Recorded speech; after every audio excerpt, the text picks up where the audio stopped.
সূরাতুল বাকারা এটি কোরআনুল কারীমের সবথেকে বড় সূরা।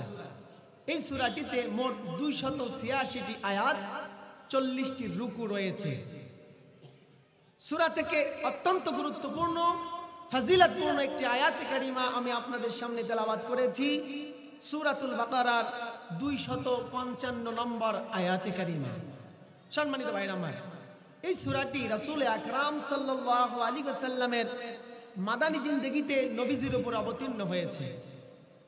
সূরাটির অধিকাংশ আয়াতে কারিমা রাসূলের হিজরতের পর মাদানী জিন্দেগির প্রথম প্রেক্ষাপটেই নবীজির উপর অবতীর্ণ হয় এবং সূরার শেষের দিকের বেশ কিছু আয়াত যেগুলি রাসূলের মাক্কি জিন্দেগিতে অবতীর্ণ হলেও এই সূরার সঙ্গে বিষয়বস্তুর সামঞ্জস্যতা থাকার কারণে এই সূরার ভিতরে আয়াতগুলিকে সংযুক্ত করা হয়েছে এবং বেশ কিছু আয়াত যেগুলি রাসূলের মাদানী জিন্দেগির শেষের দিকে অর্থাৎ রাসূলুল্লাহর ওয়াফাতের পূর্বের সময়ে নাজিল হয়েছে। সূরাটির নাম হলো সূরাতুল বাকারা। কি নাম? কথা বলেন না, কি নাম? বাকারা শব্দের অর্থ কি? গাভী, গরু। ইংরেজিতে বলা হয় দা কাউ, গরু। কোরআনের সবথেকে বড় সূরা, ফজিলতপূর্ণ একটি সূরা, যেই সূরার ভিতরে রয়েছে শ্রেষ্ঠ আয়াত আয়াতুল কুরসি, আর যে সূরার ভিতরে রয়েছে সূরার শেষ দুটি আয়াত সবথেকে ফজিলতের আয়াত। এই সূরাটির নাম দেওয়া হলো সূরাতুল বাকারা, গরু। এর কিছু কারণ আছে তো নাকি? সূরাতুল বাকারার 67 থেকে 73 নম্বর আয়াতের ভিতরে আল্লাহ সুবহানাহু ওয়া তাআলা বনি ইসরাইলের সময়কার একটা গরু কুরবানির ঘটনা তুলে ধরেছেন। কি কুরবানি? 67 নম্বর আয়াতের ভিতরে আল্লাহ রাব্বুল আলামিন বলতেছেন, وَإِذْ قَالَ مُوسَى لِقَوْمِهِ إِنَّ اللَّهَ يَأْمُرُكُمْ أَن تَذْبَحُوا بَقَرَةً قَالُوا أَتَتَّخِذُنَا هُزُوًا قَالَ أَعُوذُ بِاللَّهِ أَنْ أَكُونَ مِنَ الْجَاهِلِينَ। আল্লাহ পাক বলতেছেন, নবীজি স্মরণ করুন যখন হযরতে মূসা নবী তার জাতির লোকদেরকে বলেছিল, ও আমার কওমের লোকেরা, আল্লাহ রাব্বুল আলামিন তোমাদেরকে একটা গরু কুরবানির নির্দেশ দিয়েছেন। তখন মূসার জাতিরা বলেছিল, ও আল্লাহর নবী মূসা, আপনি কি আমাদেরকে হাসির পাত্র বানাচ্ছেন নাকি? আল্লাহর নবী মূসা তখন জবানে উত্তর দিয়েছিল, ক্বালা আউযু বিল্লাহি আন আকুনা মিনাল জাহিলিন। মূসা বলেছিল, আমি মূর্খদের অন্তর্ভুক্ত হওয়া থেকে আল্লাহ রাব্বুল আলামিনের কাছে পানাহ চাই। এই যে গরু কুরবানির ঘটনার সূচনা করলেন, ঘটনার দিকে যদি একটু নজর করি তাহলে দেখা যায় বনি ইসরাইলের জামানায় এক ব্যক্তি তার চাচাতো ভাইকে হত্যা করলো তার মিরাসি সম্পদকে দখল করবার জন্য। বুঝতে পারছেন? তার পৈতৃক সম্পত্তিকে ভোগ দখল করবে, দখল করে খাবে, এই উদ্দেশ্যে চাচাতো ভাইকে খুন করলো। খুন করে এই চাচাতো ভাইয়ের লাশটা নিজ গ্রাম থেকে সরিয়ে নিয়ে পাশের গ্রামে ফেলে দিয়ে আসলো। আসার পরে সে নিজেই আবার মামলা দায়ের করলো যে আমার চাচাতো ভাইকে মারলো কে, জবাব চাই, জবাব চাই। এমন হয় না? হয় না? বর্তমানে এরকম আছে যে মারে সেই বিচারের দাবি করে, আছে না? নাই? এই ঘটনা যখন বিশৃঙ্খলায় পরিণত হলো, সমাজের ভিতরে হত্যাকারীকে খোঁজার জন্য তোলপাড় চলছে, কওমের লোকেরা যখন পেরেশান হয়ে গেল, খুনি শনাক্ত করা যাচ্ছে না, হযরত মূসা আলাইহিস সালামের কাছে গিয়ে তারা হাজির হয়ে গেল। ও মূসা, আমরা তো সমস্যায় পড়ে গেছি, এই সমস্যা থেকে উদ্ঘাটনের একটা পথ তোমার প্রভুকে বাতলিয়ে দিতে বলো। আল্লাহু আকবার। তারা কিন্তু ঈমান আনেনি, কিন্তু সমস্যা সমাধান করবার জন্য নবীর কাছে চলে গেছে। বর্তমানে এমন আছে ভাই? কোরআন মানে না, হাদিস মানে না, নামাজ পড়ে না, রোজা রাখে না, হজ করে না, যাকাত দেয় না, গাঁজাখোর, মদখোর, চোর, বাটপার, লম্পট, ধোঁকাবাজ, কিন্তু যদি কোনো অসুখ হয় হুজুরের কাছে যায়, ঠিক না? আল্লাহর নবী মুসা আলাইহিস সালাম আল্লাহ পাকের দিকে নজর করে আসমানের দিকে তাকিয়ে ফরিয়াদ জানালেন, মাবুদ, কওমের লোকেরা এসেছে, তাদেরকে সাহায্য করতে হবে, সহযোগিতা করতে হবে। আল্লাহ রাব্বুল আলামিন মুসাকে বললেন, মুসা রে, তোমার কওমের লোকদেরকে একটা গরু জবাই করতে বলো, আর ওই গরুটাকে জবাই করিয়া ওই গরুর মাংসের মধ্য থেকে একটা টুকরা ওই মৃত লাশটার গায়ে তুমি স্পর্শ করতে বলো, আমি আল্লাহ রাব্বুল আলামিন ফয়সালা করে দেব। তারা গরু জবাই করবে না। কেন জবাই করবে না? তার কারণ হচ্ছে তারা গরুর পূজা করত। কি করত? গরু হচ্ছে তাদের দেবতা, গরুকে জবাই করবে না। নিজের হাতে দেবতা হত্যা করা, এটা কি সম্ভব? তারা নানান রকমের প্রশ্ন উত্থাপন করলো। আয়াতে সুস্পষ্ট ঘোষণা এসেছে, এত ব্যাখ্যা করতে গেলে আমি মূলের দিকে যেতে পারবো না। তারা নানান প্রশ্নের সম্মুখীন করে মুসা আলাইহিস সালামকে পেরেশান করে ফেলেছে। গরুর কালার কেমন হবে, বয়স কেমন হবে, কেমন গরু দিব, এই সেই নানান প্রশ্ন করেছে। এক পর্যায়ে সব প্রশ্নের ইতি টেনে তারা বাধ্য হয়েছে গরুকে কুরবানি দিতে। আল্লাহ পাকের কৌশল ছিল তারা তাদের দেবতাকে কুরবানি করবে না, কিন্তু আল্লাহর কৌশলে তারা নিজের হাতেই তাদের দেবতাকে কুরবানি করে দিলেন। আল্লাহ পাক বলে দিলেন, ফাকুল নাদরিবুহু বিবাদিহা, এইবার কুরবানি কত, এই কুরবানিকৃত গরুটার একটা মাংসের টুকরাকে ওই মৃত ব্যক্তিটার গায়ে স্পর্শ করো। আল্লাহ রাব্বুল আলামিন এই স্পর্শের মাধ্যমে ওই মৃত মানুষটাকে জীবিত করে দিলেন। আল্লাহ রাব্বুল আলামিন বলেন, কাযালিকা ইউহয়িল্লাহুল মাউতা ওয়া ইউরিকুম আয়াতিহি লাআল্লাকুম তাকিলুন। আল্লাহ পাক বলে দিলেন, আমি এইভাবেই মৃতদেরকে জীবিত বানাই। ওয়া ইউরিকুম আয়াতিহি লাআল্লাকুম তাকিলুন, আর আমি আল্লাহ রাব্বুল আলামিন তোমাদেরকে আমার নিদর্শন দেখিয়ে সচেতন মানুষগুলোকে আরো সচেতন করে দিতে চাই। বলেন আল্লাহু আকবার। এই গরুটা কুরবানি করার পরে এক টুকরো মাংস মৃত মানুষটার গায়ে স্পর্শ করবার সঙ্গে সঙ্গে তার গলার কর্তিত জায়গা থেকে বকবকিয়ে রক্ত বের হয়ে আসলো, জবান খুলে গেল, আর হত্যাকারীর নাম বলে দিলেন আল্লাহু আকবার। আল্লাহ রাব্বুল আলামিন জানিয়ে দিলেন, ওয়া ইয কাতালতুম নাফসান ফাদারাতুম ফিহা ওয়াল্লাহু মুখরিজুম মা কুনতুম তাকতুমুন। আল্লাহু আকবার। আল্লাহ রাব্বুল আলামিন বলে দিলেন, ও মুসার জাতি, বনি ইসরাইল, তোমরা তোমাদের মধ্য থেকে একজনকে হত্যা করলে, হত্যা করার পরে এই দোষটা অন্যদের ঘাড়ে চাপার জন্য চেষ্টা করেছিলে, এই দোষটাকে তোমরা গোপন করে রাখতে চেয়েছিলে, কিন্তু আমি আল্লাহ রাব্বুল আলামিন তোমাদের এই গোপন তথ্যকে দুনিয়াবাসীর সামনে ফাঁস করে দিলাম। সুবহানাল্লাহ। এই ঘটনার সাথে আমাদের বর্তমান যুগের কোনো মিল পান ভাই? মিল আছে? আহা, ইরাকের আবু গারিব কারাগারে মুসলমানদেরকে যুগের পর যুগ ধরে বন্দী করে অত্যাচার করা হয়েছে, মা বোনদেরকে ধর্ষণ করা হয়েছে। আল্লাহ রাব্বুল আলামিন গোটা দুনিয়ার মানুষের সামনে প্রকাশ করেছেন, করেন নাই? এই যে 8 ডিসেম্বরে সিরিয়া বিজয় অর্জন করল, জালেমের বিরুদ্ধে মুসলিম বাহিনী বিজয় অর্জন করবার পরে আমরা নজর করে দেখলাম গোটা দুনিয়া তোলপাড় হয়ে গেছে।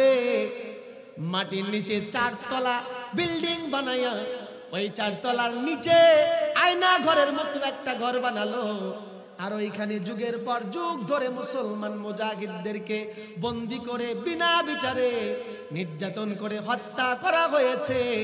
মাটির তলে কারাগার বানানোর মানে হলো দুনিয়াবাসী যেন বুঝতে না পারে, কিন্তু আমার আল্লাহ তা প্রকাশ করে দিয়েছে। বাংলাদেশে 5 আগস্টের ছাত্র জনতার গণ অভ্যুত্থানের পরে আমরা নজর করে দেখলাম গোটা দেশে যত দুর্নীতি হয়েছে, গোটা যত হত্যা হয়েছে ক্রস ফায়ারের মাধ্যমে, জুলুম নির্যাতনের মাধ্যমে, আমার দেশের মুজাহিদদেরকে, আমার দেশের মাজলুম জনগণকে যত নির্যাতন করা হয়েছে, আল্লাহ রাব্বুল আলামিন 5 আগস্টের পরে সব নেতার মুখোশ উন্মোচন করে দিয়েছে। কত পীর সাহেব ছিল, এক পীর সাহেব বলল, সোশ্যাল মিডিয়ার সামনে এসে বলল, আমার তওবা করার কোনো দরকার নাই। কি নাই? কারণ আমার জানা মতে আমি কোনো গুনাহ করি নাই। নাউজুবিল্লাহ বলেন। 5 আগস্টের পরে এই বেয়াদবের আল্লাহ পাক মুখোশ উন্মোচন করে দিলেন। শেষমেশ মুখের দাড়ি পর্যন্ত রাখতে পারে নাই, পালায়ও যাইতে পারে নাই, প্রশাসনের হাতে কট খেয়েছে। ঠিক কিনা ভাই? ওই যে আল্লাহ রাব্বুল আলামিন বললেন, ওয়া ইজ কাতালতুম নাফসান ফাদারাতুম ফিহা আল্লাহু মুখরিজুম মা কুনতুম তাকতুমুন। আল্লাহ বলেন, তোমরা হত্যা করে, অন্যায় করে, অপকর্ম করে, এই অপকর্ম অন্যের ঘাড়ে চাপায় দিতে চেয়েছিলা, আমি আল্লাহ পাক তা প্রকাশ করে দিয়েছি। আমার দেশ শুধু নয়, গোটা দুনিয়ায় আধুনিক জামানায় যারা ওলামায়ে কেরাম দ্বীনের মুজাহিদদের উপরে মিথ্যা অপবাদ আর লাঞ্ছনা দিয়ে পাপের কালিমা লোপন করে নির্যাতন, নিষ্পেষণ এবং ফাঁসির কাষ্ঠ সাজিয়েছিল, আল্লাহ রাব্বুল আলামিন এই একে একে একের পর এক গোটা দুনিয়ার জালেমদের মুখোশ উন্মোচন করতেছেন। ঠিক কিনা বলেন? এই ঘটনাটি বনি ইসরাইলের গরু কুরবানির এই ঘটনাকে কেন্দ্র করেই সূরাতুল বাকারা নামকরণ করা হলো এই সূরাটি। ভাইরা আমার, সূরা বাকারা নাম করেছে তাই বলে কি পুরা সূরার ভিতরে শুধু গরুর গল্প? জি না, এই সূরার ভিতরে অসংখ্য বিষয়ে আল্লাহ রাব্বুল আলামিন আলোচনা মানবতার জন্য তুলে ধরেছেন। এর ভিতরে শুরুর দিকেই রয়েছে কোরআনুল কারীমের পরিচয়, মুমিন মুত্তাকি বান্দার পরিচয়, মুনাফিক এবং কাফের মুশরিকদের পরিচয়, তাদের শাস্তির ভয়াবহতা, ইমানদারদের জন্য আল্লাহর সুসংবাদ, সেই সঙ্গে সামাজিক আইন কানুন সহ রাষ্ট্রীয় আইন ও বিধান এবং মানবতার জন্য রয়েছে অধিকারের ঘোষণা। সুবহানাল্লাহ বলেন। অসংখ্য বিষয়ের উপরে আলোকপাত করে সূরাতুল বাকারা নামক এই নাতি দীর্ঘ সূরাটি আল্লাহ সুবহানাহু ওয়া তাআলা নবী পাক সাল্লাল্লাহু আলাইহি ওয়াসাল্লামের উপরে অবতীর্ণ করলেন। সূরাটির নাজিলের প্রেক্ষাপটের দিকে যদি একটু নজর করি, আমরা দেখব ওই সময়টাও কেন যেন আমাদের বর্তমান দুনিয়ার এই ডিজিটাল জাহিলিয়াতের সঙ্গে মিলে যায়। প্রধান কয়েকটি প্রেক্ষাপটের দিকে যদি আমরা নজর করি, রাসূল আকরাম সাল্লাল্লাহু আলাইহি সাল্লাম মক্কা থেকে মদিনায় হিজরত করে আসার পরে আর সাহাবীদেরকে নিয়ে ইহুদি, খ্রিস্টান এবং মুশরিকদের সঙ্গে 4 দলীয় ঐক্য জোট গঠন করলেন। কি গঠন করলেন? 4 দলীয় ঐক্য জোট। একটা জাতীয় সরকার গঠন করলেন রাসূল আকরাম সাল্লাল্লাহু আলাইহি ওয়াসাল্লাম। এবং এই রাষ্ট্র প্রতিষ্ঠা করতে গিয়ে শুরুতেই রাসূল আকরাম সাল্লাল্লাহু আলাইহি সাল্লাম সাম্য, ভ্রাতৃত্বপূর্ণ এবং ধর্মীয় স্বাধীনতা, নিরাপত্তা এবং মানবতার অধিকার প্রতিষ্ঠার লক্ষ্যে শুরুতেই মদিনা সনদ প্রতিষ্ঠাপূর্বক এক ভ্রাতৃত্বপূর্ণ রাষ্ট্র কায়েম করলেন। আর মদিনা নবপ্রতিষ্ঠিত রাষ্ট্রের রাষ্ট্রপ্রধান স্বয়ং মুহাম্মদুর রাসূলুল্লাহ সাল্লাল্লাহু আলাইহি সাল্লাম। এই যে নবগঠিত মুসলিম রাষ্ট্র, এর বিরুদ্ধে মক্কার কুরাইশরা সহ মদিনার অভিনব প্রকারের মুনাফিকরা নানা রকমের ষড়যন্ত্রের জাল বুনতে শুরু করলো। নবপ্রতিষ্ঠিত একটি রাষ্ট্র মুনাফিক আর মুশরিকদের চক্রান্তের জালে পড়ে গেল। আপনারা কি শুনতেছেন আমার কথা ভাই? বর্তমান দেশে 5 আগস্টের পরে একটা নবগঠিত সরকার প্রতিষ্ঠা হয়েছে, ঠিক না? এই সরকারে সব আল্লাহর ওলি তা আমরা বলবো না। এই সরকারের ভেতরেও নাস্তিক মন মানসিকতার লোক আছে, ইসলামের বিদ্বেষাভাবাপন্ন লোক আছে, দায়ুস প্রকৃতির মানুষ এই সরকারের উপদেষ্টার মধ্যেও আছে। কিন্তু নব উপদেষ্টা সরকারের বিরুদ্ধেও বর্তমানে বাতিল, জালেম আর মুনাফিক শ্রেণীর মানুষরা আছে না নাই? শুধু তাই নয়, এই রাসূল করিম সাল্লাল্লাহু আলাইহি সাল্লাম মক্কায় শুধুমাত্র দাওয়াত দিতেন, কালেমার দাওয়াত, লা ইলাহা ইল্লাল্লাহ, তোমরা আল্লাহর গোলামি, আল্লাহর দাসত্ব গ্রহণ করো, আর লাত, মানাত, উজ্জা, হেবলকে পরিহার করো, সাধারণ দাওয়াত। কিন্তু মক্কা থেকে মদিনায় আসার পরে নবীজির উপরে, সাহাবীদের উপরে এক বিপ্লবী আন্দোলনের দায়িত্ব এসে গেল। এটা হলো শুধুমাত্র কালিমার দাওয়াত নয়, কালিমার উলুহিয়াতকে মদিনাতে প্রতিষ্ঠা করতে হবে। এটা সহজ না কঠিন? কথা বলেন, সহজ না কঠিন? নজর করে দেখেছেন কি 5 আগস্টের আগে আমার দেশে ইসলামী আন্দোলনের কর্মীরা, এরপরে ইনসাফপন্থী, ন্যায়পন্থী মানুষগুলো যখন আন্দোলন সংগ্রাম করতেছিল, তখন কেউ এনাদের বিরোধিতা করে নাই। আর যখন 5 আগস্টের পরে এবার জালেম হটানোর পরে ইনসাফ প্রতিষ্ঠার দাওয়াত শুরু হয়েছে, এইবারে শত্রুতা বেড়েছে না কমেছে? কথা বলেন, বুঝতে পারছেন? যারা ছিল মদিনায়, মক্কায় রাসূলুল্লাহর দাওয়াতি কাজের সমর্থনকারী, তারাই আবার মদিনায় যখন রাসূল আকরাম সাল্লাল্লাহু আলাইহি সাল্লাম কালিমার দাওয়াতের মাধ্যমে ইসলামী রাষ্ট্র প্রতিষ্ঠার মনোনিবেশ করলেন, তারাই রাসূলের বিরুদ্ধে চলে গেল। অভিনব কায়দায় মুনাফিকি চরিত্র প্রকাশ করে রাসূলুল্লাহর বিরুদ্ধে ষড়যন্ত্র চক্রান্ত শুরু করে দিল। বর্তমান দেশে এগুলি আছে ভাই? হ্যাঁ, 5 আগস্টের আগে ছিল চরম বন্ধু, জালেম হটাও আন্দোলনে সহযোগিতা করেছে। কিন্তু 5 আগস্টের পরে যখন দিন প্রতিষ্ঠার দাওয়াত এসেছে, এবারে শত্রুতার মোড় ঘুরে গেছে, অভিনব কায়দায় বিরোধিতা শুরু হয়ে গেছে, ঠিক কিনা বলেন? এইরকম ক্লান্তিকর পরিস্থিতিতে একে তো হিজরতকারী গুটি কয়েক সাহাবী যারা মদিনায় মদিনা রাষ্ট্র পরিচালনার দায়িত্ব নিয়েছেন, এমনিতেও তাদের বাসস্থানের অভাব, খাদ্যাভাব, এরপরে আবার রাষ্ট্র গঠনের দায়িত্ব তাদের কাঁধে এসে পড়েছে। সেক্টর ভিত্তিক, ক্যাডার ভিত্তিক জনশক্তির অভাব। এমন একটা নতুন রাষ্ট্র প্রতিষ্ঠা লগ্নে রাসূলুল্লাহ কাজ করতেছেন, আর কাফের মুশরিকদের, মুনাফিকদের বিরোধিতার চরম পর্যায়ে। আল্লাহ সুবহানাহু ওয়া তাআলা এমন সময় রাসূলের উপরে এই সূরাতুল বাকারা নাজিল করে সব সমস্যার সমাধান কল্পে নির্দেশনা জারি করলেন। বলেন সুবহানাল্লাহ। সূরাতুল বাকারার অসংখ্য অগণিত গুরুত্বপূর্ণ টপিকসের ভিতর থেকে আলোচনা করব আয়াতুল কুরসি। রাসূল আকরাম সাল্লাল্লাহু আলাইহি সাল্লামের জবানি থেকে পেয়েছি। এই আয়াতটি হলো কোরআনুল কারীমের 6000-এর অধিক আয়াতের ভিতরে সবথেকে শ্রেষ্ঠ এবং ফজিলতের আয়াত। সুবহানাল্লাহ বলেন। রাসূল আকরাম সাল্লাল্লাহু আলাইহি সাল্লাম বলেন, আয়াতুল কুরসি পড়ে যদি কোনো ব্যক্তি ঘুম যায়, সুবহে সাদিক হওয়া পর্যন্ত আল্লাহর ফেরেশতারা তাকে পাহারার দায়িত্বে থেকে যায়। শুধু তাই না, বিপদ মুসিবতে, দুঃখ ক্লেশে যদি ইমানদারেরা আয়াতুল কুরসি আর সূরাতুল বাকারার শেষ 2 আয়াত তেলাওয়াত করে, আল্লাহ সুবহানাহু ওয়া তাআলা সকল দুঃখ কষ্টকে ইমানদারদের থেকে দূরীভূত করে দেন। সুবহানাল্লাহ বলেন। অত্যন্ত গুরুত্বপূর্ণ, ফজিলতপূর্ণ একটি আয়াত এটি, এবং রাসূল আকরাম সাল্লাল্লাহু আলাইহি সাল্লাম এই আয়াতটি বেশি বেশি তেলাওয়াতের ব্যাপারে অনেক ফজিলত বর্ণনা করেছেন। কোরআনুল কারীমের শ্রেষ্ঠ এবং সবথেকে ফজিলতের আয়াত।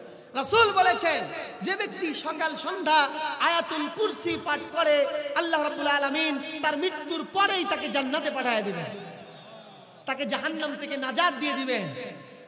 আর তার দোয়াগুলি আল্লাহ সুবহানাহু ওয়া তাআলা কবুল করে নেবেন। সুবহানাল্লাহ বলেন। শুধু তাই না, সূরাতুল বাকারা এটি এমন একটি সূরা, হযরত ইবনে আব্বাস রাদিয়াল্লাহু তাআলা আনহু বলেন, কোন ব্যক্তির ঘরে যদি সূরাতুল বাকারা পাঠ করা হয় 3 দিন পর্যন্ত ওই ঘরে শয়তান প্রবেশ করতে পারে না। সুবহানাল্লাহ বলবেন না? তার মানে বোঝা যায় সূরা বাকারা আর সূরাতুল বাকারার 255 নম্বর আয়াত, আয়াতুল কুরসি অত্যন্ত গুরুত্বপূর্ণ। সম্মানিত ভাইরা, আয়াতুল কুরসি, আয়াত মানে আপনারা বোঝেন, আয়াত শব্দের অর্থ নিদর্শন, খণ্ড, টুকরা। কুরসি শব্দের অর্থ কি বলেন তো? হ্যাঁ, চেয়ার, মাশাআল্লাহ, সিংহাসন। কুরসি শব্দটির অর্থ হলো চেয়ার, গদি, সিংহাসন, আসন। তবে মুফাসসিরে কেরাম আয়াতুল কুরসির ভিতরে ওয়াসিআ কুরসিয়ুহুস সামাওয়াতি ওয়াল আরদ, এইখানে কুরসি শব্দটিকে রাজত্ব, রাষ্ট্র, ক্ষমতা হিসাবে ব্যবহার করেছেন। অনেক অর্থ দিয়েছেন। আল্লাহর আরশ, আল্লাহর রাজত্ব, আল্লাহর পাওয়ার, আল্লাহর শ্রেষ্ঠত্ব, আল্লাহর মহত্ব, আল্লাহ তাআলার ইলম ইত্যাদি নানান অর্থে কুরসি শব্দটিকে মুফাসসিরে কেরাম ব্যবহার করেছেন। তবে সর্বময় ক্ষমতার মালিক, সার্বভৌমত্বের মালিক অর্থে আয়াতুল কুরসির ভিতরে কুরসি শব্দটি ব্যবহার হয়েছে। আপনারা বলুন তো, গোটা দুনিয়ার সার্বভৌমত্বের সকল ক্ষমতার মালিক কে? যারা বললেন না তারা মনে হয় একমত হতে পারলেন না। কথা বলেন। গোটা দুনিয়ার সার্বভৌমত্বের মালিক আল্লাহ সুবহানাহু ওয়া তাআলা। এই আয়াতুল কুরসির ভিতরে এই ঘোষণাটাই এসেছে। আর এই উলুহিয়াতের ঘোষণার কারণেই এই আয়াতটি সব আয়াতের ভিতরে কোরআনুল কারীমের সর্বশ্রেষ্ঠ আয়াতে পরিগণিত হয়ে গেছে। সুবহানাল্লাহ। শুধু তাই নয়, আয়াতুল কুরসির ভিতরে আল্লাহ সুবহানাহু ওয়া তাআলা তার উলুহিয়াতের পরিচয় দিয়েছেন। ইলাহ হচ্ছেন একমাত্র আল্লাহ। আর ইলাহ হতে গেলে যে বিশেষ মৌলিক কিছু গুণাবলীর দরকার আছে, আল্লাহ সুবহানাহু ওয়া তাআলা সেই বিষয়গুলি আয়াতুল কুরসির ভিতরে আমাদের সামনে তুলে ধরেছেন। ইলাহ, সার্বভৌমত্ব ক্ষমতার মালিক যিনি হবেন, তার অনেকগুলো গুণাবলী কোরআনুল কারীমের ভিতরে আল্লাহ তাআলা বিভিন্ন সূরার আয়াতের ভিতরে বর্ণনা করেছেন। তবে বিশেষ মৌলিক ইলাহের 10টি গুণাবলী আল্লাহ সুবহানাহু ওয়া তাআলা আয়াতুল কুরসির ভিতরে বর্ণনা করেছেন। আজকে আমাদের আলোচ্যের বিষয় হচ্ছে এটি। সম্মানিত ভাইরা আমার, আল্লাহ রাব্বুল আলামিন আয়াতুল কুরসির ভিতরে এমন কি ঘোষণা দিয়েছেন যার কারণে আল্লাহ রাব্বুল আলামিনের গোটা কোরআনের ভিতরে বিশ্বনবী আয়াতুল কুরসিটাকে সর্বশ্রেষ্ঠ আয়াতের মর্যাদায় ভূষিত করেছেন। আসুন আমরা একটু নজর করে দেখি। আল্লাহ রাব্বুল আলামিন বলতেছেন, আল্লাহু লা ইলাহা ইল্লা হুয়াল হাইয়ুল কাইয়্যুম। আল্লাহ পাক বলতেছেন, আল্লাহ হচ্ছেন তিনি যিনি ব্যতীত আর কোনো ইলাহ নাই, তিনি চিরঞ্জীব, তিনি চিরস্থায়ী, সুপ্রতিষ্ঠিত। বলেন আল্লাহু আকবার। প্রথম কথা হলো আল্লাহ। আল্লাহকে আপনারা চেনেন? কথা বলেন। হ্যাঁ, চেনেন না? আল্লাহ আমাদের রব। আল্লাহ আমাদের কি? এই আয়াতের ভিতরে আল্লাহ রাব্বুল আলামিন নিজের পরিচয় নিজে দিয়ে দিচ্ছেন।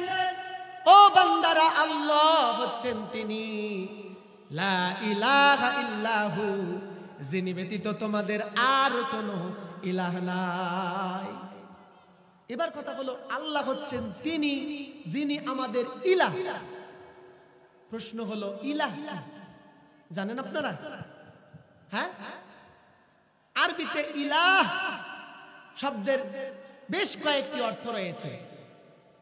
ইলাহ শব্দের অর্থ হলো নিরাপত্তা দানকারী, আশ্রয় দানকারী। ইলাহ শব্দের অর্থ হলো রিজিক দাতা।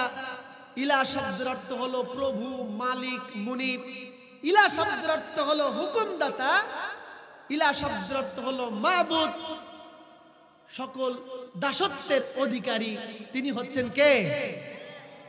আর ইলা শব্দের সুস্পষ্ট সর্বশ্রেষ্ঠ অর্থ হচ্ছে আইনদাতা, বিধানদাতা, সার্বভৌমত্ব ক্ষমতার মালিক। আওয়াজ করে বলেন, সার্বভৌমত্বের মালিক কে?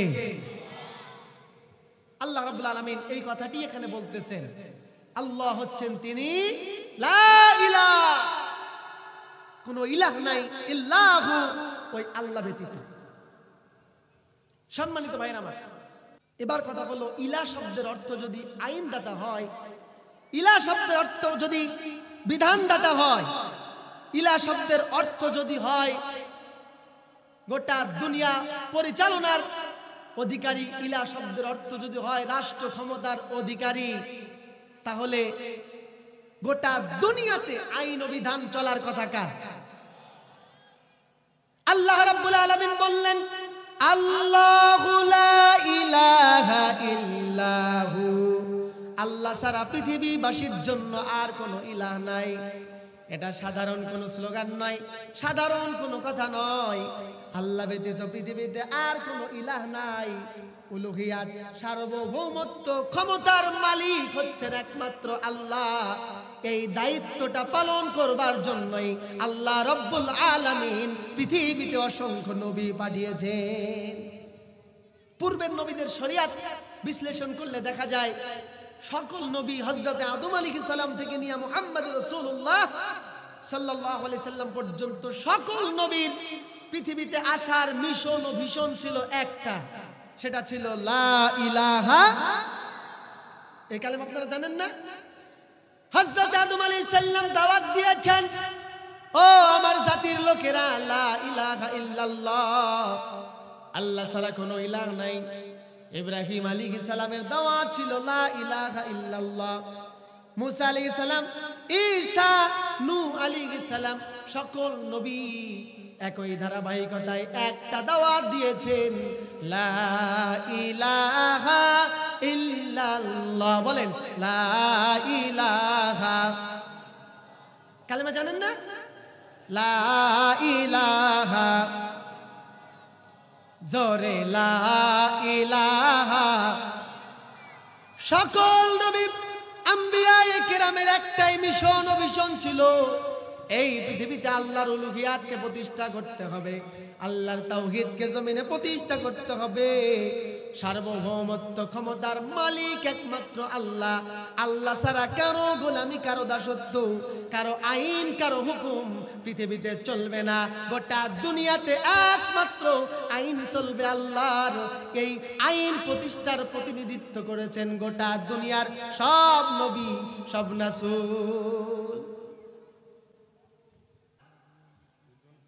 আল্লাহ রাব্বুল আলামিন সূরাতুল ইউসুফের 40 নম্বর আয়াতে কারিমায় জানিয়ে দিয়েছেন, ইনিল হুকমু ইল্লা লিল্লাহ।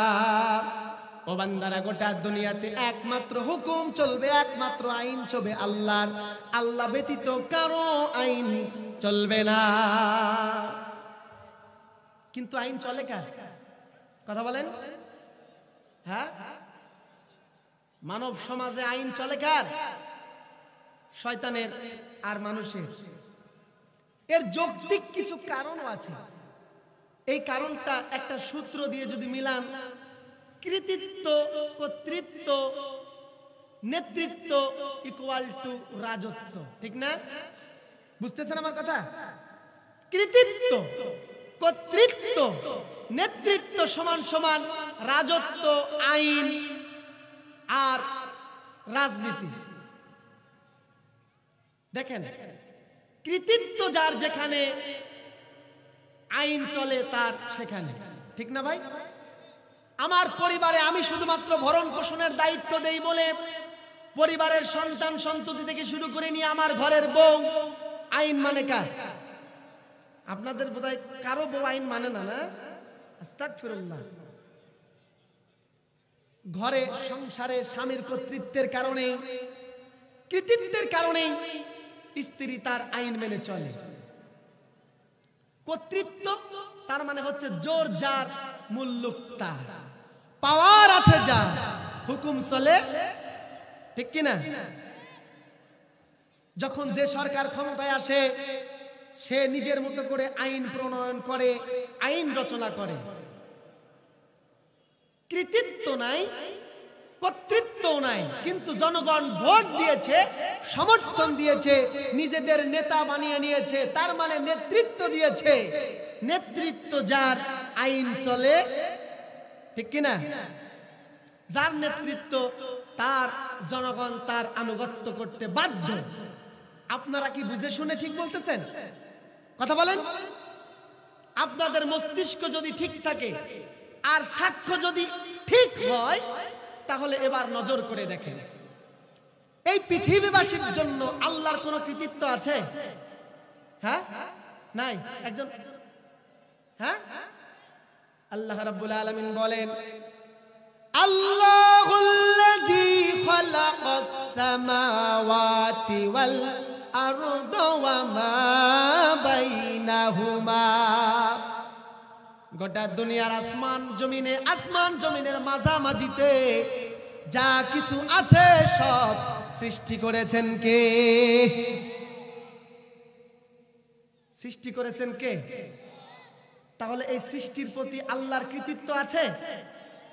ওয়ামা মিন দাব্বাতিন ফিল আরদি ইল্লা আলাল্লাহি রিজকুহা। আল্লাহ রাব্বুল আলামিন বলেন, গোটা দুনিয়ায় যত সৃষ্টিরাজি রয়েছে, অনেকে বলে 18,000 মাখলুকাত, 18,000 নাকি কম বেশি, তা আমরা নির্দিষ্ট করে বলতে পারবো না। পৃথিবীর মানুষের চেনা অচেনা যত সৃষ্টি আছে, কুল কায়নাতের সব সৃষ্টির রিজিকের মালিক যিনি, তার নাম কি? গোটা দুনিয়ার সব সৃষ্টির রিজিকের ব্যবস্থা, নিরাপত্তার ব্যবস্থা, হায়াত মৌতের মালিক একমাত্র আল্লাহ। তাহলে গোটা দুনিয়ার বান্দার জন্য, সৃষ্টির জন্য আল্লাহর কৃতিত্ব আছে। সুতরাং গোটা দুনিয়ায় হুকুম আইন চলা দরকার কার? দুনিয়াবাসীর উপরে আল্লাহর কি কর্তৃত্ব আছে? কথা বলেন, আছে?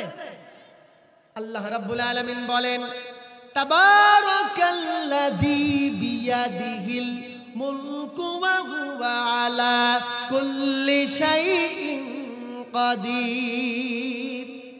আল্লাহ পাক বলছেন, বরকতময় আল্লাহ রাব্বুল আলামিন, যার হাতে গোটা দুনিয়ার রাজত্ব, গোটা দুনিয়ার রাজত্ব যার হাতের মুঠোর ভিতরে, আর গোটা দুনিয়ার সব থেকে শক্তিশালী, সবার উপরে ক্ষমতাবান যিনি, তার নাম আওয়াজ করে বলেন কি? সুতরাং আল্লাহ রাব্বুল আলামিনের কর্তৃত্ব আছে না নাই? কথা বলেন, আছে না নাই? তিনি যা ইচ্ছা তাই করতে পারেন। আন্নাল কুওয়াতা লিল্লাহি জামিআ। দুনিয়ার সকল ক্ষমতা, সকল কর্তৃত্বের চাবিকাঠি আল্লাহর হাতে।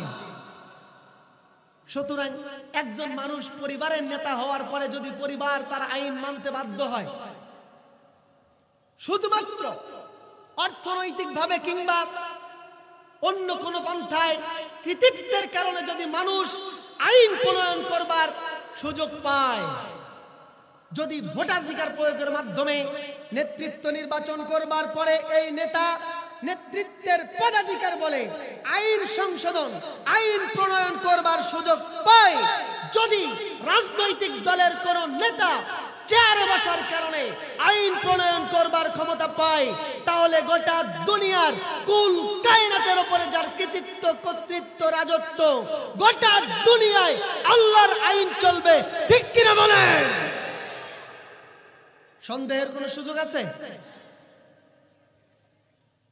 সম্মানিত ভাইরা আমার, গোটা দুনিয়াতে আইন চলার কথা আল্লাহ রাব্বুল আলামিনের, কিন্তু আজকে গোটা দুনিয়া নজর করলে দেখা যায় আল্লাহর আইন চলে না, শয়তানের আইন দিয়া দেশ চালায়।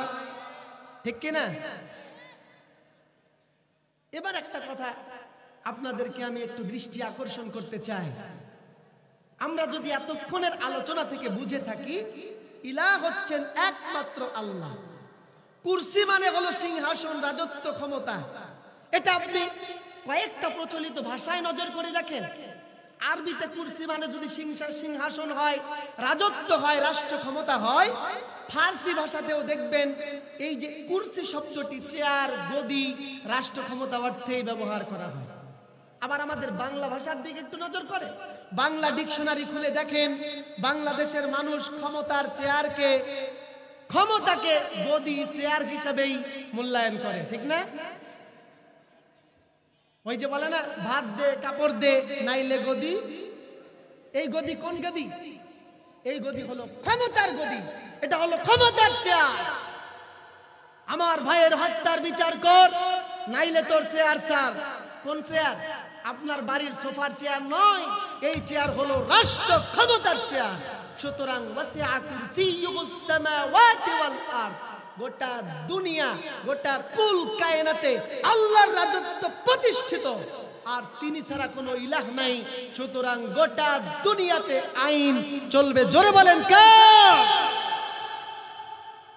সম্মানিত ভাইরা আমার, এবার কথা হলো, আপনারা চিন্তা করবেন যে খালি বললে হবে? আইন কি এমনি এমনি প্রতিষ্ঠিত হবে? এই আইনকে প্রতিষ্ঠিত করতে হবে। কি করতে হবে? এই প্রতিষ্ঠিত করবেন কোন নিয়মে, কোন পদ্ধতিতে?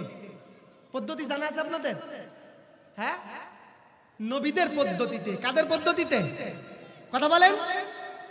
নবীদের পদ্ধতিতে। নবী আম্বিয়ায়ে কিরাম তারা যেই পদ্ধতিতে দুনিয়াতে উলুহিয়াত প্রতিষ্ঠা করতে এসেছিলেন, আমাদেরকে ওই পদ্ধতিতেই হাঁটতে হবে।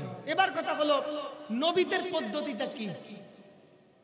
নবীরা কোন পদ্ধতিতে আল্লাহর আইন প্রতিষ্ঠা করার সংগ্রাম করেছিলেন, সেই পদ্ধতিটা কি? সেই পদ্ধতিটার নাম হলো রাজনৈতিক পদ্ধতি। পদ্ধতির নাম কি? আপনারা এক হতে পারছেন না আমার সাথে? না, আমার সাথে বলেন।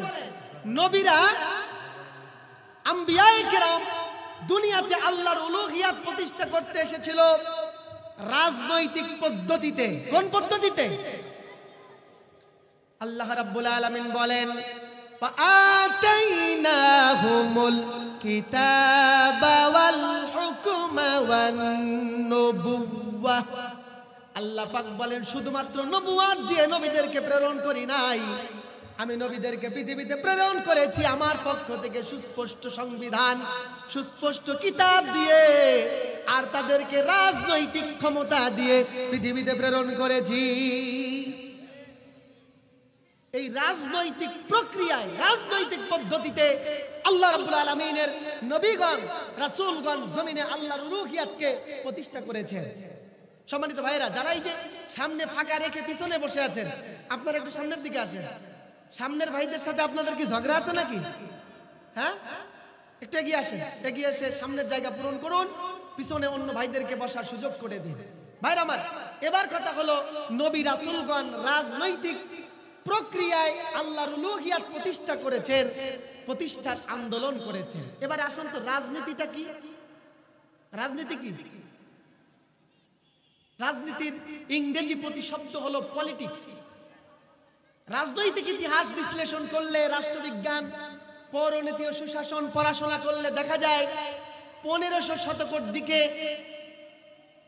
গ্রিক লেখক অ্যারিস্টটল, রাজনৈতিক বেত্তা অ্যারিস্টটলের ধ্রুপদী রচনা পলিটিকা গ্রন্থ থেকে এই পলিটিক্স শব্দটিকে গ্রহণ করা হয়েছিল। পলিটিক্স শব্দটির যে অর্থ, উইলিয়াম ক্যারি তার বাংলা ডিকশনারিতে, তার রচিত ডিকশনারিতে এই পলিটিক্স শব্দটির অর্থ দিয়েছেন দ্য কিংস প্লাস জাস্টিস। তার মানে রাজার বিচার নীতি, রাজার ন্যায় বিচার। অর্থাৎ এর থেকে আমরা যে অর্থটা পাই তা হলো রাজনীতি মানে হলো রাজার নীতি। কিসের নীতি? রাজনীতি হচ্ছে রাজার নীতি, রাষ্ট্র পরিচালনার নীতি। রাষ্ট্র পরিচালনার সংবিধানকে বলা হয় রাজনীতি। আমাদের দেশে, আমাদের দেশ শুধু নয়, গোটা দুনিয়ায় বর্তমান কি রাজনীতি আছে? আছে না? হ্যাঁ, প্রচলিত অনেক রাজনীতি আছে। এখন কথা হলো, নবী আম্বিয়ায়ে কেরাম রাজনৈতিক প্রক্রিয়ায় আল্লাহর হুকুমত আল্লাহর উলুহিয়াত প্রতিষ্ঠা করার জন্য সংগ্রাম করেছেন, আমাদের নবীরা কোন রাজনীতি ফলো করতেন? আছে না সমাজে অনেক রাজনীতি ভাই? সমাজতান্ত্রিক রাজনীতি আছে, গণতান্ত্রিক রাজনীতি আছে, রাজতান্ত্রিক রাজনীতি আছে, আবার ধর্ম নিরপেক্ষতাবাদের রাজনীতিও সমাজে আছে। নবীরা কোন রাজনৈতিক মতাদর্শকে ফলো করতেন? আল্লাহ রাব্বুল আলামিন বলেন, ইন্নাদ-দীনা ইনদাল্লাহিল ইসলাম। আল্লাহ রাব্বুল আলামিন বলে দিলেন, গোটা দুনিয়াবাসীর জন্য আমি আল্লাহর পক্ষ থেকে একমাত্র রাষ্ট্র ব্যবস্থা, একমাত্র রাজনীতি, একমাত্র রাষ্ট্রীয় আইন, তার নাম হলো ইসলাম। জোরে বলেন, তার নাম কি? নবী আম্বিয়ায়ে কেরাম এই ইসলামের রাজনীতির প্রক্রিয়ায়, ইসলামী আন্দোলনের প্রক্রিয়ায় আল্লাহর উলুহিয়াত প্রতিষ্ঠা করবার জন্য চেষ্টা করেছেন, সাধনা করেছেন। এই ইসলাম তথা ইসলামী রাজনীতি, আমাকে বলা হলো যে হুজুর ইসলাম ও রাজনীতি সম্পর্কে কিছু কথা বলবার চেষ্টা করবেন। আল্লাহ তাআলা বললেন, ইন্নাদ-দীনা ইনদাল্লাহিল ইসলাম। এখানে দ্বীন শব্দের অর্থ হলো রাষ্ট্র ব্যবস্থা, রাষ্ট্রীয় আইন কানুন। এবার প্রশ্ন যদি এমন হয় ইসলাম ও রাজনীতি, তাহলে বিষয়টা কেমন হয়ে গেল না? আল্লাহ বলতেছেন যেটাই ইসলাম এটাই রাজনীতি। ইসলাম ছাড়া অন্য কোন রাজনীতি, অন্য কোন রাষ্ট্রীয় আইন দ্বারা পৃথিবী পরিচালিত হতে পারে না। ঠিক কিনা বলেন? ইসলাম আর রাজনীতির ভিতরে সম্পর্কটা কি, এটা একটু জনগণকে বোঝাতে হবে। ইসলাম যা আল্লাহ প্রদত্ত একমাত্র কবুলযোগ্য রাষ্ট্রনীতি হচ্ছে তা। ইসলাম ব্যতীত অন্য কোন মানব রচিত মতাদর্শ মতবাদার রাষ্ট্রীয় সংবিধান দিয়ে যদি পরিবার, সমাজ, রাষ্ট্র, দুনিয়া পরিচালিত হয়, এটি আল্লাহ পাকের কাছে গ্রহণযোগ্য হবে না। আল্লাহ তাআলা এই ধরনের রাষ্ট্রীয় সংবিধানগুলোকে বিনা হিসাবে ফালা নুকিমু লাহুম ইয়াউমাল কিয়ামাতি ওয়াজনা, এই সমস্ত রাষ্ট্রীয় নীতি আর রাজনৈতিক কর্তাদেরকে, অনুসারীদেরকে বিনা হিসাবে জাহান্নামে পাঠিয়ে দিবেন। নাউযুবিল্লাহ। সুতরাং রাজনীতি শুধুমাত্র আল্লাহ প্রদত্ত রাজনীতি হচ্ছে ইসলাম। আল্লাহ প্রদত্ত রাজনীতির নাম কি? কথা বলেন। চারটেখানি কথা। হ্যাঁ, সকল নবী রাসূল লা ইলাহা ইল্লাল্লাহ আল্লাহ পাকের উলুহিয়াতের ঘোষণা দিয়েছেন। এটা কি খুব সহজ কথা ছিল?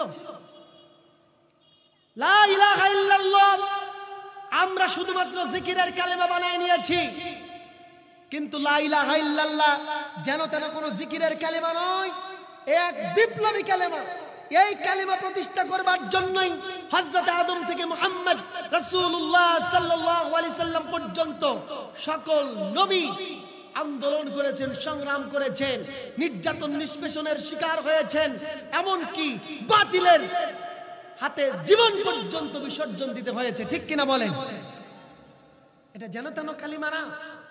আল্লাহর এই উলুহিয়াত প্রতিষ্ঠার জন্য আম্বিয়ায়ে কেরাম নিজের জীবনের তাজা রক্ত পর্যন্ত বিলীন করে দিয়েছেন। এবার কথা হলো, ওই যে নবী রাসূল তারা এই মিশন নিয়ে কালেমা প্রতিষ্ঠার দায়িত্ব নিয়ে পৃথিবীতে এসেছিল। নবী রাসূল নাই, এখন আর কালিমা প্রতিষ্ঠার, উলুহিয়াত প্রতিষ্ঠার, আল্লাহর আইন প্রতিষ্ঠার দরকার নাই। আছে না নাই? যে নবীরা এসেছিল তারা ছিল নবী, তারা ছিল রাসূল, তাদের উপরে কিতাব দিয়েছিল, তাদের উপরে ওহী এসেছিল, তাদের উপরে লা ইলাহা ইল্লাল্লাহর কালেমা এসেছিল, প্রতিষ্ঠার দায়িত্ব ছিল তাদের, আমাদের নাই। এমনটি আল্লাহ রাব্বুল আলামিন বলেন, ওয়ালতাকুম মিনকুম উম্মাতুন ইয়াদউনা ইলাল খায়র ওয়া ইয়া'মুরুনা বিল মা'রুফি ওয়া ইয়ানহাউনা আনিল মুনকার ওয়া তু'মিনুনা বিল্লাহ। আল্লাহ পাক বলে দিলেন, ও আমার বান্দারা, তোমাদের প্রত্যেক যুগে প্রত্যেক জাতির ভিতরে একটা দল থাকবে, তারা সার্বক্ষণিক মানুষদেরকে আল্লাহর দিকে ডাকবে, আদেশ দিবে, অসৎ কাজে বাধা প্রদান করবে, তার মানে সত্য প্রতিষ্ঠার জন্য, আল্লাহর দ্বীন প্রতিষ্ঠার জন্য তানহাউনা আনিল মারুফ এবং ওয়া তানহাউনা আনিল মুনকার, ন্যায় প্রতিষ্ঠা এবং অন্যায়কে জমিন থেকে মূলোৎপাটন করবার জন্য দৃঢ় ভূমিকা পালন করবে। সকল যুগের মানুষের উপরে এই দায়িত্বটা আছে না নাই? এখন এই দায়িত্ব পালন করতে গেলে নবী রাসূল আম্বিয়ায়ে কেরামের উপরে যেমন জুলুম নির্যাতন হয়েছিল, আমাদের উপরেও হবে না? হবে না? হবে না? হবে না? আল্লাহ পাক বলেন ওয়া তুমিনুনা বিল্লাহ, আল্লাহর উপর দৃঢ় ঈমান রাখতে হবে। তার মানে হলো নবী রাসূলের উপরে যখন কালিমার দাওয়াত দেওয়ার কারণে নির্যাতন নিষ্পেষণ হয়েছে, অত্যাচার নির্যাতন হয়েছে, খুন হতে হয়েছে, জীবন দিতে হয়েছে, কারারুদ্ধ হয়ে জেলখানায় দুকরে কাটতে হয়েছে, তোমরাও যখন দ্বীন প্রতিষ্ঠার জন্য ডাক দিবা, আল্লাহর উলুহিয়াত, আল্লাহর আইন প্রতিষ্ঠার জন্য যখন আন্দোলন সংগ্রাম করবে, তোমাদের উপরেও নির্যাতন হবে, জুলুম হবে। সেই সময় আল্লাহর উপরে অবিচল বিশ্বাস রাখতে হবে, ঈমান হারানো যাবে না। আপনারা কি ওই রাসূলদের কালিমার দায়িত্ব পালন করতে রাজি আছেন? কথা বলেন, রাজি আছেন? কালিমার মালা মোরা গলায় পড়েছি, পড়েছেন? কালিমা পড়েছেন? কালিমার মালা মোরা গলায় পড়েছি, দুঃখ আসবে কষ্ট আসবে মেনে নিয়েছি, জেল হবে জুলুম হবে মেনে নিয়েছি, কালিমার মালা মোরা গলায় পড়েছি। বলেন, কালিমার মালা মোরা গলায় পড়েছি। ওই কালিমা যে লা ইলাহা ইল্লাল্লাহর ঘোষণা জবানে দিয়েছি, নবী আম্বিয়ায়ে কেরাম যখন এই কালিমা প্রতিষ্ঠার জন্য প্রয়োজনে জীবন দিয়েছেন, আমরাও জমিনে আল্লাহর উলুহিয়াত প্রতিষ্ঠার জন্য সামর্থ্য অনুযায়ী কাজ করব। প্রয়োজনে দ্বীন প্রতিষ্ঠার জন্য বুকের তাজা রক্ত বিলিয়ে দিব। কারা কারা রাজি আছেন দু হাত তুলে আল্লাহকে দেখায় দেন। লিল্লাহি তাকবীর, লিল্লাহি তাকবীর। হাত নামান। এইবার কথা হলো, আল্লাহর জমিন হুকুম চলবে কার? প্রতিষ্ঠা করবে কারা? কারা কারা বলেন? আমরা। এখানে একটা বিষয় হচ্ছে, প্রচলিত যে রাজনৈতিক দলগুলো আছে, প্রচলিত যে রাজনৈতিক মতাদর্শগুলি পৃথিবীতে প্রতিষ্ঠিত, এই প্রচলিত রাজনীতি, মানব রচিত রাজনীতি আর আল্লাহর রাজনীতি, আল্লাহর দ্বীনের মধ্যে কোনো পার্থক্য আছে? হ্যাঁ, বিস্তর কথা আমি বলবো না, শুধুমাত্র একটা কথা বলতে চাই। প্রচলিত রাজনীতি যেগুলি মানব দর্শন থেকে আমরা পেয়েছি, এগুলি হলো মানবতার দর্শন প্রতিষ্ঠার রাজনীতি, ঠিক না? কারো বাবার আদর্শ প্রতিষ্ঠা করার জন্য কেউ পাগল পারা, কেউ কারো স্বামীর আদর্শ প্রতিষ্ঠা করবার জন্য পাগল হয়ে গেছে, আবার কেউ কোনো দার্শনিক, কোন সমাজতান্ত্রিক, কোন রাজতান্ত্রিক, কোন গণতান্ত্রিক নিয়ম শৃঙ্খলা প্রতিষ্ঠা করবার জন্য সংগ্রাম করতেছে, ঠিক কিনা? এটা হলো প্রচলিত রাজনীতি। আর আল্লাহ প্রদত্ত রাজনীতি হলো আল্লাহর খেলাফতের রাজনীতি। কিসের রাজনীতি?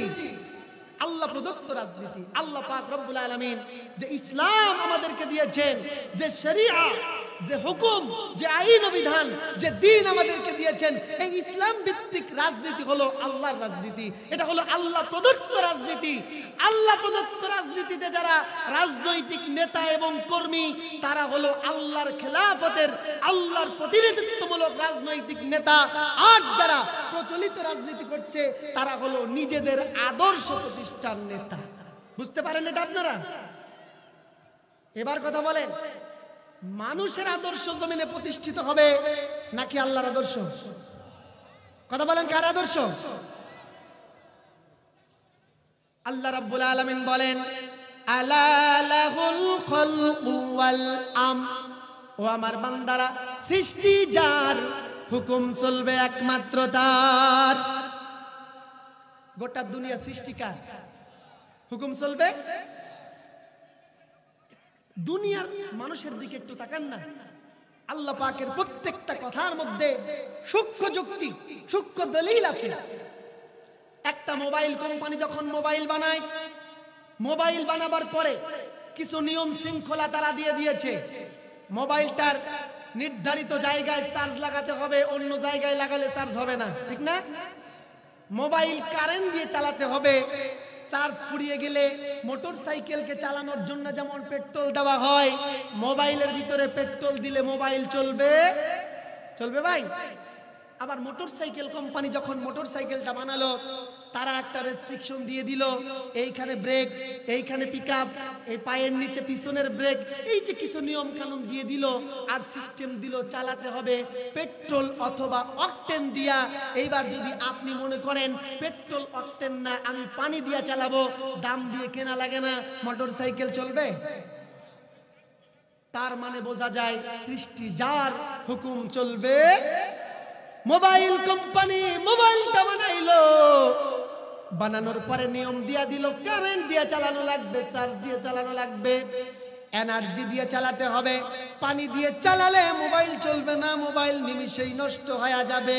Motor cycle company motorcycle বানাইলো, পেট্রোল অকটেন দিয়ে চালাতে হবে। আপনি পানি দিয়ে চালাইলে মোটর সাইকেল চলবে না, বরং মোটর সাইকেল জরাজীর্ণ হয়ে জং ধরিয়া মোটর সাইকেলটা নষ্ট হয়ে যাবে। আল্লাহ রাব্বুল আলামিন বলেন, আলা লাহুল খালকু ওয়াল আমর তাবারাকাল্লাহু রাব্বুল আলামিন। আল্লাহ রাব্বুল আলামিন বলে দিলেন, সৃষ্টি যার, হুকুম চলবে তার। গোটা দুনিয়ার রব হচ্ছেন আল্লাহ। সুতরাং ইনিল হুকমু ইল্লা লিল্লাহ, গোটা দুনিয়ায় হুকুম চলবে, আওয়াজ করে বলেন কার? আর যদি আল্লাহর আইন ও বিধান ব্যতীত অন্য কোন মতাদর্শ, সমাজতান্ত্রিক, গণতান্ত্রিক, রাজতান্ত্রিক কিংবা অন্য কোন ধর্মনিরপেক্ষতার মতাদর্শ দিয়ে রাষ্ট্র, আল্লাহর সৃষ্ট এ দুনিয়া পরিচালনা করতে চান, তাহলে অশান্তি আছে না নাই? কথা বলেন, অশান্তি আসবে না? আসবে না? ওই যে মোটরসাইকেল যেমন পানিতে চলবে না, নষ্ট হয়ে যাবে, মোবাইল যেমন পানিতে, পেট্রোলে, তেলে চলবে না, কারেন্ট দিয়ে চালাতে হবে। এটা তার কোম্পানির নির্দেশ, কোম্পানির আইন। আল্লাহর জমিন আল্লাহর কোরআন দিয়ে, আল্লাহর বিধান দিয়ে, ইসলাম দিয়ে চালাতে হবে, এটাই আল্লাহর নির্দেশ। এর বাইরে যদি যান, দুনিয়া ধ্বংস হবে, দুনিয়াতে বিশৃঙ্খলা হবে, ফাসাদ হবে, ফিতনা হবে, শান্তি ফিরে আসবে। আজকে দুনিয়ার মানুষেরা সাম্প্রদায়িক দাঙ্গা হাঙ্গামা নিরসনের জন্য কত কিছু করছে। আমাদের সমাজের বিভিন্ন রাজনৈতিক দলের নেতারা কত ভূমিকা রাখছে। সাম্প্রদায়িক দাঙ্গাকে বন্ধ করো, ভ্রাতৃত্ব প্রতিষ্ঠা করো, দল মত ধর্ম বর্ণ নির্বিশেষে শান্তিপূর্ণ রাষ্ট্র প্রতিষ্ঠা করো, এটা আপনারা চান? এজন্য কত রকমের, কেউ বলতেছে ধর্ম নিরপেক্ষতা ছাড়া, সেকুলারিজম ছাড়া এই ধার্মিক ধর্মীয় স্বাধীনতাকে প্রতিষ্ঠা করা যাবে না। কেউ বলতেছে যে সমাজতান্ত্রিক আইন ছাড়া সমাজে শান্তি আসবে না। কেউ বলতেছে গণতান্ত্রিক আইন ছাড়া গণতন্ত্র প্রতিষ্ঠা হবে না।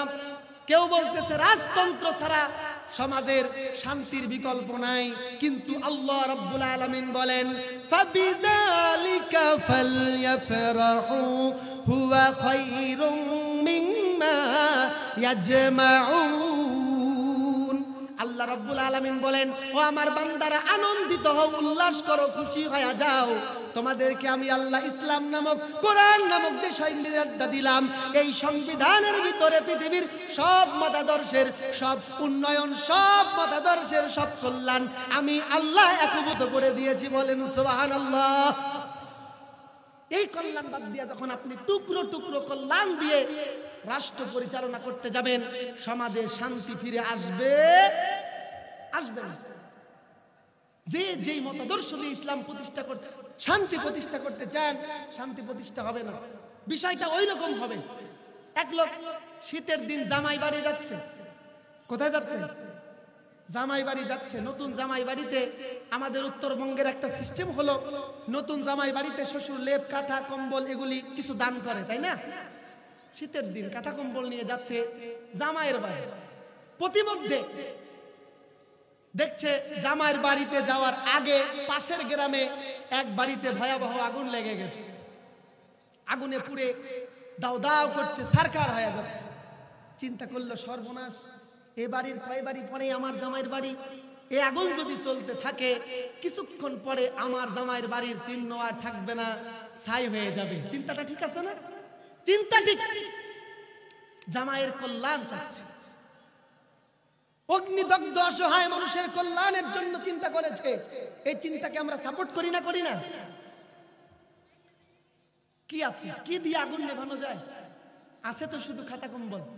এই কাঁথা কম্বল গুলি বলছে যাই হয়ে হোক, সামনের বছর না হয় জামাইকে কাঁথা কম্বল আবার দেব, এবারে এগুলো দিয়ে আগুন নেভাই। আগুনের মধ্যে ছুঁড়ে দিয়েছে, আগুন নিভবে না জ্বলবে? কথা বলেন।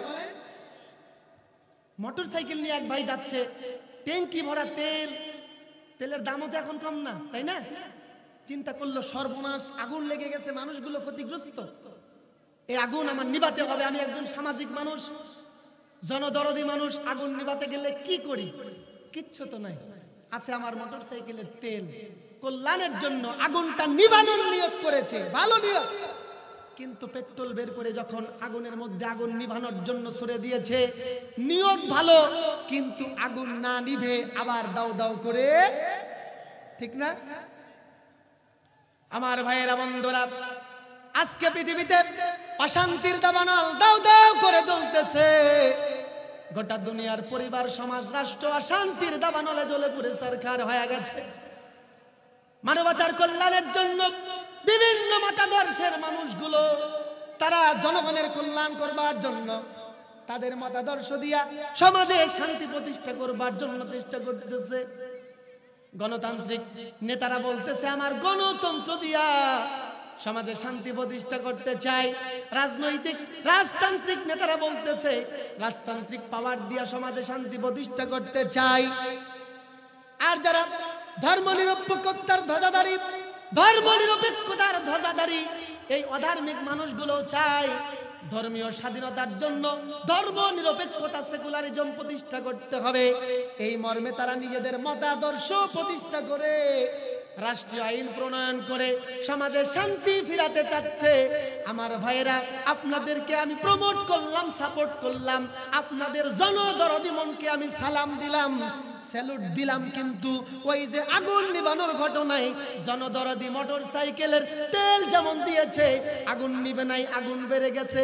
জামাইয়ের কাঁথা কম্বল দিয়া ব্যক্তি আগুন নিভানোর জন্য যেমন আগুনে ছেড়ে দিয়েছে, উদ্দেশ্য ভালো থাকলেও আগুন নেবে নাই, আগুন বেড়ে গেছে। তেমনি গণতান্ত্রিক, রাজতান্ত্রিক, সেকুলারিজমের এই মতাদর্শ দিয়া সমাজের অশান্তির দাবানল নিভাতে চান, ভালো কথা, নিভবে না, নিভবে না। অশান্তির দাবানল নিভাতে হলে আল্লাহর কোরআন আর ইসলাম প্রতিষ্ঠিত করতে হবে, ঠিক কিনা বলেন? আল্লাহর নবী বলেন তারাকতু ফীকুম আমরাইন লান তাদিল্লু মা তামাসসাকতুম বিহিমা কিতাবাল্লাহি ওয়া সুন্নাতা রাসূলিহি। আল্লাহ রাসূল বললেন, ও আমার উম্মতের দল, আমি তোমাদের কাছ থেকে বিদায় নিয়ে চলে যাচ্ছি, তোমাদের কাছে দুটো জিনিস রেখে গেলাম। কয়টা জিনিস? কয়টা? যতদিন পর্যন্ত এই দুইটা জিনিসকে তোমরা আঁকড়ে ধরে থাকবে ততদিন তোমরা পথভ্রষ্ট হবে না। এই পথভ্রষ্ট হবে না, লান তাদিল্লু, পথ হারাবে না। এখানকার সূক্ষ্ম দার্শনিক অর্থ হলো, ও উম্মতের দল, তোমাদের কাছে দুটো জিনিস রেখে যাচ্ছি, একটা হলো আল্লাহর কিতাব আর একটা সুন্নাহ। এই দুইটা জিনিস যতদিন পর্যন্ত আঁকড়ে ধরে থাকবে ততদিন পর্যন্ত পথভ্রষ্ট হবে না। মানে জাহান্নামের পথ থেকে জান্নাতের পথ থেকে জাহান্নামের পথে তুমি যাবে না, এবং ততদিন পর্যন্ত তুমি জমিনে পরাজিত, পর্যদুস্ত, কাফের মুশরিকদের কাছে লাঞ্ছিত হবে না, ঠিক কিনা বলেন? আর এই কোরআন আর সুন্নাহর সমন্বিত নামই হচ্ছে ইসলাম, ঠিক কিনা? সুতরাং ইসলাম, কোরআন আর সুন্নাহ যতদিন পর্যন্ত ব্যক্তি থেকে শুরু করে পরিবার, সমাজ, রাষ্ট্র, জাতি, আন্তর্জাতিক পর্যায়ে ইমানদারেরা আঁকড়ে ধরবে, অন্য কোনো মতাদর্শ নয়, সলিমুদ্দি কলিমুদ্দির লেখা কোন সংবিধান নয়, আল্লাহর কোরআন আর নবীর সুন্নাহর সংবিধান যদি প্রতিষ্ঠা করা যায়, আঁকড়ে ধরা যায়, গোটা দুনিয়ায় মুসলমানদের বিজয় হবে, কালেমার পতাকা পতপত করে উড়বে। আর কালেমা প্রতিষ্ঠা মানে অন্য ধর্মের মানুষের অধিকার খর্ব করা নয়। আল্লাহর নবী মদিনা সনদ প্রতিষ্ঠার মাধ্যমে, মদিনা রাষ্ট্র পরিচালনার মাধ্যমে দেখিয়ে দিয়েছেন গোটা দুনিয়ার কোন ধর্ম নিরপেক্ষ দল এতটা ধর্মীয় স্বাধীনতা, অধিকার আর নিরাপত্তা দিতে পারে নাই আমার রাসূল আর খোলাফায়ে রাশেদা যতটা ধর্মীয় স্বাধীনতা, নিরাপত্তার অধিকার দিয়েছেন। কথা বলেন ঠিক কিনা? সুতরাং শুধু ধর্মীয় অধিকার নয়, ধর্মীয় স্বাধীনতা আর নিরাপত্তা নয়, সবার স্বাধীনতা, নিরাপত্তা, অধিকার, ইনসাফপূর্ণ বিচার ব্যবস্থা, ভ্রাতৃত্বপূর্ণ সমাজ প্রতিষ্ঠা যদি করতে চান, আল্লাহর কোরআনের বিকল্প নাই। ইসলামী দিন, এই ইসলামী সংবিধানের, কোরআনের সংবিধানের বিকল্প কিছু নাই। এইবার কথা হলো, গোটা দুনিয়ায় বাতিলপন্থীদের জয় জয়কার, মানব রচিত মতাদর্শ প্রতিষ্ঠার জন্য গোটা দুনিয়ার 90% মানুষ আজকে আন্দোলন সংগ্রাম করতেছে, আমরা মাত্র 10%। কিন্তু আল্লাহর নির্দেশ হলো, ও আমার বান্দারা, ইনিল হুকমু ইল্লা লিল্লাহ, শুধুমাত্র আল্লাহর আইন চলবে, আল্লাহর হুকুম চলবে। কোন সিস্টেমে করবেন? সিস্টেমটা জানতে হবে না? কাদের পদ্ধতি বলেন তো, বলেন? রাষ্ট্র প্রতিষ্ঠা করতে হবে কাদের পদ্ধতিতে? নবীদের পদ্ধতিতে। কাদের পদ্ধতি? একটু আগে না বললাম, নবীদের পদ্ধতি আমাদেরকে অবলম্বন করতে হবে। নবীদের পদ্ধতি হলো রাজনৈতিক পদ্ধতি। এই রাজনৈতিক পদ্ধতি কেমন ছিল? যে আল্লাহু আকবার বল, মসজিদে চল, না হলে কতল, এরকম। হ্যাঁ, আব্দুর রহমান বাংলা ভাই একই সাথে বাংলাদেশের 64টা জেলায় বোম বাস্ট করলো। এই সিস্টেমে তারা বলে আল্লাহর খেলাফত চাই, কোনো বাতিল, কোনো মানব রচিত মতাদর্শ মানি না। আপনি কি এই সিস্টেমে রাষ্ট্র প্রতিষ্ঠা করবেন? এই সিস্টেমে আল্লাহর দ্বীন প্রতিষ্ঠা করবেন? না, এই সিস্টেমে নয়। আল্লাহর দ্বীন প্রতিষ্ঠা করতে হবে নবীদের সিস্টেমে। নবীদের সিস্টেম হলো রাজনৈতিক সিস্টেম, সন্ত্রাসী জঙ্গিবাদী সিস্টেম নয়, ঠিক কিনা? জঙ্গিবাদী সিস্টেম নয়, রাজনৈতিক সিস্টেম। এই রাজনৈতিক সিস্টেমে রাষ্ট্র ইসলামী আইন প্রতিষ্ঠা হবে। সিস্টেম হলো দুইটা। সিস্টেম কয়টা? কথা বলেন, কয়টা?